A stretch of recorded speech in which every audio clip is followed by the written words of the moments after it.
Everyone, welcome back to Profit Mart. पिछले कुछ videos में हमने देखा कि क्वार्टर 4 फेज में बैंकिंग सेक्टर हो या फिर स्टॉक मार्केट सेक्टर हो, हर सेक्टर में एक बहुत अच्छा प्रॉफिट देखने को मिल रहा है।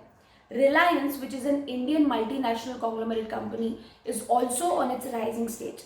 तो इस वीडियो में हम रिलायंस के क्वार्टर 4 के ग्रोथ के बारे में बात करेंगे। So without any further edu, let's get started.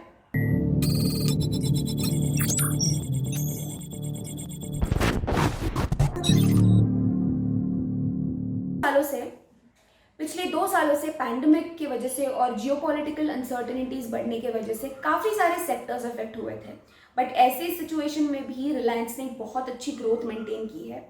उनका इस साल का जो प्रॉफिट था it is around 22.5% year on year, which is 16,203 crore rupees. और पिछले साल का उनका क्वार्टर 4 का जो प्रॉफिट था वो मार्केट एस्टिमेशन से थोड़ा सा लो था, it was around 13,227 crore rupees. और अगर हम रेवेन्यू की बात करें तो पिछले साल का रेवेन्यू कुछ 1,54,896 करोड़ पे सेटल हुआ, which in this year it has gone up to 2,11,887 crore rupees year on year with a growth of 36.79%। इस साल रिलायंस ने $104.6 बिलियन का रेवेन्यू रिपोर्ट बनाया है। Well, for your information, Reliance is the very first company who has marked $100 billion revenue. अगर हम रिलायंस के operating margin के बारे में बात करें तो इट इज़ अराउंड 10.1% और last year it was settled around 9.5%। Reliance के नेट मार्जिन के बारे में अगर हम डिस्कस करें तो it is marked around 7.7% and a year ago it was 8.7% in the final quarter. तो जैसे हमें पता है रिलायंस के काफ़ी सारे सेक्टर्स हैं, so let's quickly move on to all the quarter 4 highlights of Reliance. Number 1, Reliance Jio. Jio जो हम सब जानते हैं इंडियन टेक्नोलॉजी कंपनी है and which is also a subsidiary of Reliance. So उनके भी क्वार्टर 4 के रिजल्ट्स आ गए हैं और रिलायंस जियो का जो ग्रॉस रेवेन्यू है इस क्वार्टर का it is rupees 26,139 crore, which has increase by 20.7%। उनका इस क्वार्टर का जो earnings before interest, tax, depreciation and amortisation है वो रुपीज़ 10,918 करोड़ पे सेटल हुआ है and it is increase by 27.4%। उनका जो नेट प्रॉफिट है इस साल का वो भी रुपीज़ 4,313 करोड़ है, जिसमें 22.9% की ग्रोथ है।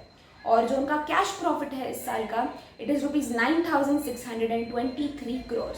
The growth is by 24%। और 31 मार्च 2022 के हिसाब से रिलायंस जियो का जो टोटल कंज्यूमर बेस है it is 410.2 million people. Number 2, the retail sector. Retail sector में भी एक बहुत अच्छी ग्रोथ है। उनका जो ग्रॉस रेवेन्यू है इस क्वार्टर का वो कुछ 58,071 करोड़ के आसपास है, जिसमें 23.3% की ग्रोथ है। इस क्वार्टर में जो EBITDA है वो भी 3,705 करोड़ रुपीज़ है और उसमें भी 2.5% की ग्रोथ है। इस साल का जो उनका नेट प्रॉफिट है it is around 2,319 crore rupees, जो कि 4.8% से कम हुआ है। अगर कैश प्रॉफिट की बात करें तो इस साल का जो कैश प्रॉफिट है वो भी 3.8% से हायर है, विच इज़ 2,878 करोड़।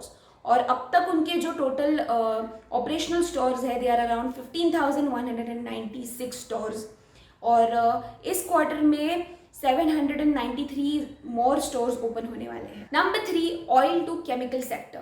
अब क्रूड ऑयल जो है, क्रूड ऑयल के प्राइसेस हाई होने की वजह से जो क्वार्टर 4 FY 2022 का जो सेगमेंट रेवेन्यू है उसमें 44.2% से वो इंक्रीज हुआ है टू रुपीज़ 1,45,786 करोड़। और प्रोडक्ट वॉल्यूम भी 4.2% से हाई है और स्टेडी रिकवरी भी बहुत अच्छी डिमांड में है।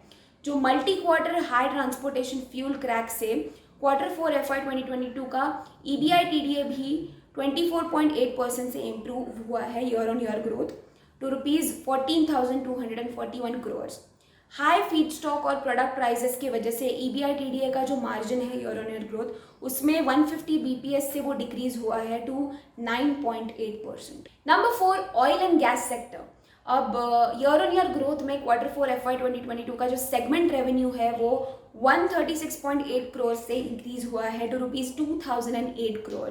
और KG-D6 यानी कि कृष्णा गोदावरी धीरूभाई 6 जिसे कहा जाता है, उनकी जो हायर गैस प्राइस रियलाइजेशन से सेगमेंट EBITDA ₹1556 करोड़ से इंक्रीज हुआ है और EBITDA मार्जिन जो है वो 77.5% से इंक्रीज हुआ है।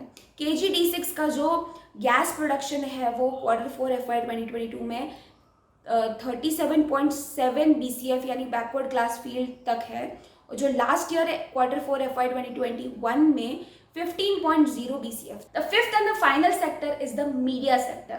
अब मूवीज, बिजनेस और एड रेवेन्यू की वजह से जो ऑपरेटिंग रेवेन्यू है वो 14.6% से बढ़ गया है टू ₹1621 करोड़, और जो EBITDA ग्रोथ है वो भी 266 करोड़ तक हुई है, और EBITDA ऑपरेटिंग मार्जिन है वो 16.4% तक सेटल हुआ है। So this was all about the Q4 highlights of Reliance company. Reliance India जो हम जानते हैं, जिन्होंने पिछले कुछ सालों में बहुत ज़्यादा ग्रो किया है, and this is one of the most profitable company in India. So आपको क्या लगता है आगे कुछ सालों में रिलायंस कौन से नए सेक्टर्स में एंटर करेगी और कैसे परफॉर्म करेगी? आपके व्यूज़ हमें कमेंट सेक्शंस में ज़रूर शेयर करिएगा, और अगर ये वीडियो आपको पसंद आया हो तो इसे लाइक, शेयर और प्रॉफिट मार्ट को सब्सक्राइब करना मत भूलिएगा। Thank you so much for watching. Will see you with a new topic very soon.